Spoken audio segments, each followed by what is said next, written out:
everyone, my name is Pepsilk and welcome to Thoughts On. This is a series where I analyze games and give my opinions on them. Today, we'll be looking at Guardians of the Galaxy. A game that went under the radar for me due to, well, no one talking about it aside from reviews shortly after the game was released. I was very skeptical about getting this game at first because I didn't feel that a $90 price tag for a 15 to 20 hour game would be worth it. Not to mention the kind of style it was going for, being a linear action adventure game, which means limited replayability. Another thing that contributed to me not getting the game was Marvel's Avengers, which was a disappointment in that Crystal Dynamics designed the game in a way that it was a literal cash grab, having a disappointing story and loot system that should be illegal and not put into any looter game at all. I still can't believe Square Enix are doing what they can to try and make the game thrive with free updates and content to keep players going, but the only reason it's still existing is because it's live service, so they have to serve the fans somehow. I saw that Guardians of the Galaxy was on sale and decided to pick it up, and I was not disappointed. Guardians of the Galaxy is a single-player game developed by Eidos Montreal, and though it could have been a co-op game, Square Enix knew that they had to not screw up the Marvel license like they did with Marvel's Avengers. The game is also a fresh take on the Guardians, not being canon to the theatrical movies, but stays relevant to the comics in a way that it implements the characters to have different perspectives, takes, and motives. I'll go into more detail about this a bit later, but the game answers the question of, how can we develop a story-driven action-adventure game that's set in the Marvel Universe? I think the Guardians are the perfect choice because there's very few of them in comparison to the dozens of characters that exist in this universe, and more character development can be shelled out in a way that it's easier to write and for players to dissect the things that they go through. What makes the game so good? Why do I love it so much? Do the characters have depth? What are the gameplay loops? Is the gameplay good? I will answer all these questions in this video and also talk about the flaws and problems that I have. As much as I love this game, and you'll see by the end of the video, there are some issues that I had and makes me question why they weren't implemented in the first place.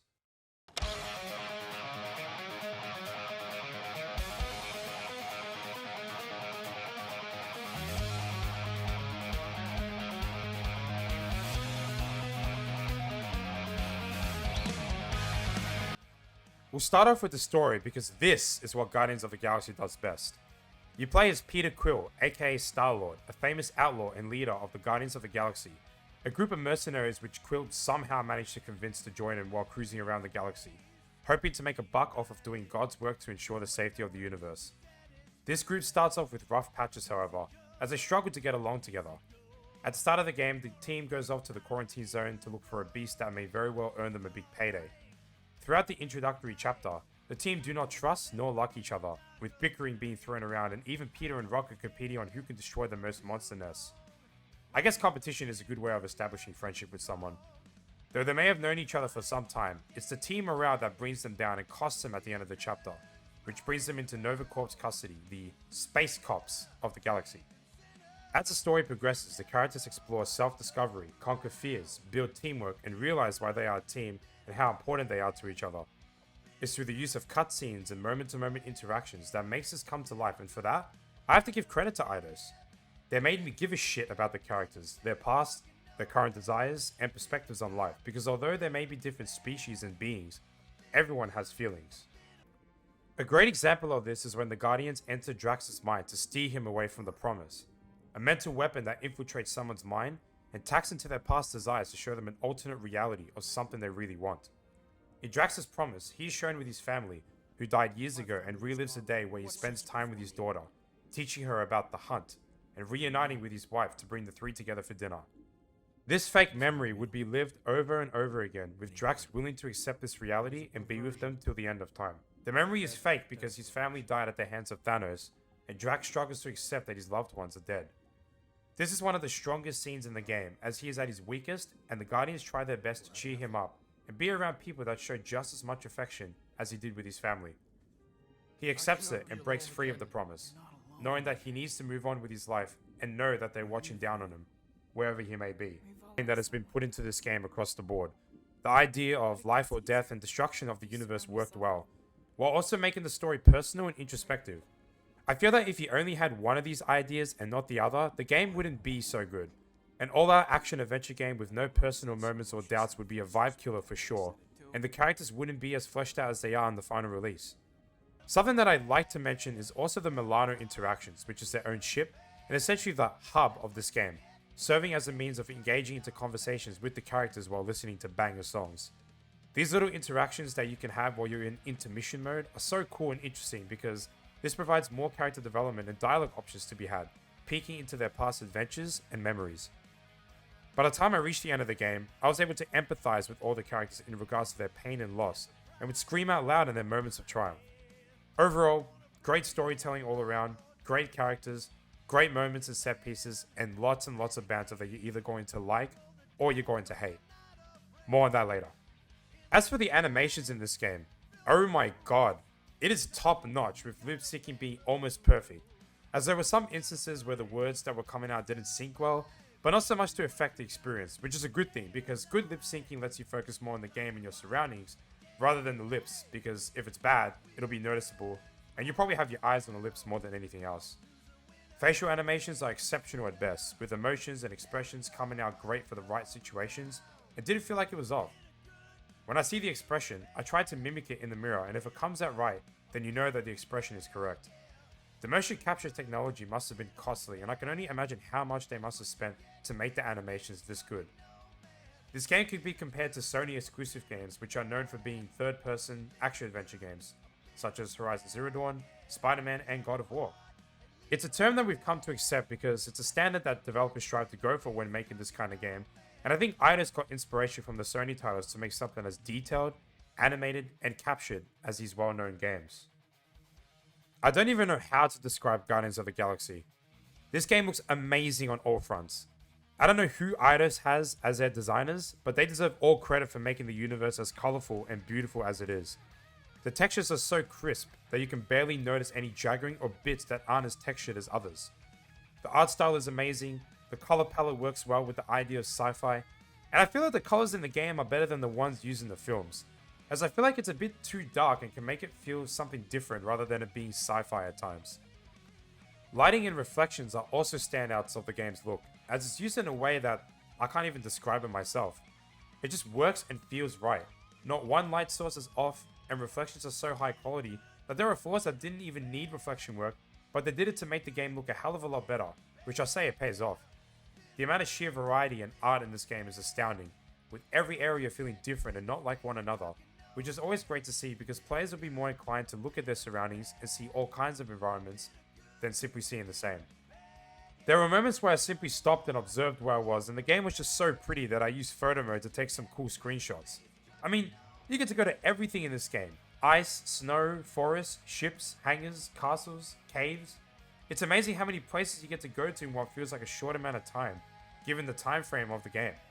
I commend the design team at Eidos for designing the world, and if we ever get a sequel, please, Eidos, give us more of this. Please. There are two solid gameplay loops that are used in Guardians of the Galaxy, which are exploration and combat. Exploration has the player traversing through levels, finding cool outfits that can be equipped at any time, components that require special perks that boost Peter's effectiveness, and make use of the Guardian system, which allows Peter to command the Guardians to do certain actions. Groot can make bridges to allow for fast traversal from one side to the other, and lift platforms for Peter to jump on and get across to another area. Gamora can attach herself to a solid wall and give Peter a boost from the wall to a surface, and slice through pipes and objects. Drax can punch through hard surfaces and pick up heavy objects to pin it down somewhere to give the Guardians a way of access, and Rocket can go through ventilation ducts and open doors for the crew. I like this system because it encourages player input and keeps the player engaged so that the game doesn't have to do it for them, which can be boring and viewed as a missed opportunity if this system was removed. Combat is the most controversial thing about Guardians of the Galaxy because the community's reception of it is fairly mixed. Some of the main reasons come down to Star-Lord's underpowered guns, which feel like pea shooters and makes the flow unenjoyable because you're dumping 15 magazines into enemies just to kill them. And though there are fodder enemies that don't take that many mags to kill, it can ruin the flow in that the combat scenarios go slower than they should. I think Eidos made Peter's weapons bad to encourage players to use the Guardian system rather than relying on Pete to do all the big damage, and it's honestly justifiable if that's the case. Another reason is the lack of switching characters, which would have been so cool to see because I want to be able to play as Rocket and shoot his laser cannon. I want to be able to play as Drax and slice everyone up with his blades. With that being said, I found the combat to be quite enjoyable from start to finish, with only a few complaints about some of the boss fights, as some of them felt like it went too long and part of it was because of Peter's poo-poo bosses. Using the Guardian system to chain commands on certain enemies allows you to combine and create combos and synergies that you can use for pretty much the whole game if you choose to do so. I ran a combo where I would combine Rocket's Gravity Grenade, which holds enemies at will, followed by my ability that is oddly similar to Deus Ex's Typhoon system, but more flashy. There's all kinds of combinations that can be made, and players are given the freedom to experiment and create their own combos at will. There's also elements to the combat system, such as staggering, where filling up the bar stuns the enemies at will for a few seconds, giving you the opportunity to open fire. Elements where you need to use certain elements from Peter's weapon to either break a shield or force someone to come down. You know, on that note, that's something I can appreciate. Peter being useful when it comes to combat, and abilities which are earned by gaining XP from combat scenarios and spending ability points to unlock these abilities. The final form abilities, as I like to call them, or the pink ones, are earned by progressing through the game. These are badass and have a separate cooldown from the normal abilities, adding more firepower to a fight. The last thing I want to mention is the huddles, where Peter pulls out his cassette tape and gets everyone together to try and give the team a morale boost. It's all centered around the words that the characters say, and you have to respond to the words that are being thrown at you. If you screw it up, the characters will mock you and call it the worst thing they've ever heard, while succeeding it will make them happy and want to fight back, resulting in a damage and cooldown boost for abilities. You get the same thing when you fail it, just not as much. I like the system, but I think it should have been implemented during the moment-to-moment gameplay because it takes the action away from you for like a minute and it sucks. What I would have liked to see is Peter spouting lines throughout the fights, like they do when they banter, and this could be done with the press of a button or whatever. Something like a taunt that has its own meter similar to the huddle one, but when it's maxed, you get the damage and cooldown boost instantly. I do appreciate it for what it is though, as it can be seen as a way of getting the characters to trust each other and work as a team. But most of that is resolved and shown through cutscenes and dialogue. The audio settings in this game are unlike anything I've seen before. I don't think there is a game that I've played in recent memory that has this much customization and accessibility to it, and it's awesome to see artists put all these things together to cater for different ears and setups. There's EQ presets and a focus mix that aims to put a stronger emphasis on the gameplay and narrative aspects of Guardians of the Galaxy, while seemingly reducing the overall density and immersion audio. Something that I had off because I wanted to hear everything, but something cool to consider if you want that experience. The advanced audio settings are where it gets awesome, with available presets, while also being able to choose a configuration, showing an image to the right of how and what the audio speakers look like when you choose between configurations. Another great addition, because I don't know much about speaker configurations myself, and to have a visual aid helps for future reference when I need it for another game that offers similar configs. Even the accessibility options are freaking nuts, being able to adjust many things from target lock to quick time events, target switching, and various UI additions, like an exploration dot, and adjusting how long you want the objective log to be displayed for. There's also difficulty settings which change various gameplay mechanics and can be changed at any time as well. There's difficulty presets, and I finished the game on hard difficulty, which is the highest difficulty in the game, and I adjusted no settings as I played. There's just so much variety in how players can make the game more fun or a lot harder for themselves, and I think that's part of where the replayability part of this game comes in, but I'm not one to fiddle with these settings unless I want to do a speedrun. Though I've praised so much about Guardians of the Galaxy, there are a few problems that I want to point out that players may get annoyed by. For starters, let's talk about the bantering that I said I'd bring up later, because there is a lot of it. Whether it's during missions or on board the Milano, you're going to be hearing a lot of talking back and forth, and there will be people that prefer less chatting and more shooting. Unfortunately, this game will not surpass that if that's what you're looking for. It never became an issue for me personally, as this is portrayed the same in the films, but it's a lot longer than 2 hours, so it's something to be aware of. Another problem that I had, which may be a nitpick of mine, is dialogue skipping when you go into another sequence. This happened to me several times throughout the game, where the characters would be bantering or talking about a topic, but by the time you hit the next cutscene or go to the next area, the dialogue all of a sudden just cuts out and cues the next set of lines. There's no way of going back to it either, and I don't like dialogue being cut out, especially when this game is dialogue driven, and I love listening to all the characters. It's not something that can be fixed because they'd have to do a lot of coding and resequencing, but it was an issue that I found a pain to deal with. The final problem is the lack of switching between characters, which I'll reiterate. You only play as Peter for the entire game, and there are no points where you get to switch perspectives. I would have loved to play as any of the other Guardians and see their abilities from their perspective and not just from Peter's. Something that I hope will be fixed and added into the sequel, if that ever happens. In regards to performance, I'm running the game on an RTX 3080 alongside an AMD Ryzen 5 3600, which is a decent CPU, and ran a benchmark with DLSS and ray tracing on, averaging about 71 frames to a max of 87. Ray tracing seems to be the performance killer, so if you want to save yourself some frames, turn those off and leave DLSS on to gain some frames. For my preferred graphic settings, I played the game with DLSS and ray tracing reflections off since I'm not a fan of ray tracing. But DLSS felt unnecessary because I only gained about 2 to 3 FPS, which wasn't a huge jump. I turned my shadow quality off because shadows tend to kill frames, and blur settings off because I hate motion and radial blur. Screen space and chromatic aberration are personal preference, though screen space does improve performance by a bit by having it off.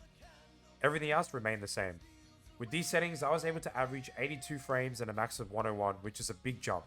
For more about optimizing the game for your build, I suggest checking out Kid Guru Tech's video, who tested the game on multiple GPUs and gives advice on what settings you should be aware of and whatnot. The game ran smoothly for me across the board, though I did have some stuttering and massive frame drop issues in some areas, but it was tolerable and didn't ruin my overall experience. Guardians of the Galaxy is an exceptional single player game, delivering on the promises stated by Eidos pre-release, and is well polished for a type of game that is seemingly dying in the current gaming industry. As multiplayer games continue to shine as the powerhouses of gaming, it's a shame that we don't get as many of these games as we used to, and though this game failed to meet expectations, I think part of it is not so much to do with the development of the game, but just the reception and the gamers. This game was developed in the time given, it's just that people don't really want these kinds of games these days, and I truly hope that Square Enix and Eidos give this game a sequel, because if they keep the same formula but make additions and improvements, we might have a Game of the Year contender in our hands. I loved every moment of Guardians of the Galaxy. The set pieces were good, the story was great, and I just had a good blast of it. Something that I don't seem to get out of games these days. We need more games like this. I need more games like this. That's it for the video. Thank you guys for watching. If you enjoyed, like the video. If I missed anything, comment down below, subscribe for more, and I'll have more coming to you soon. Peace.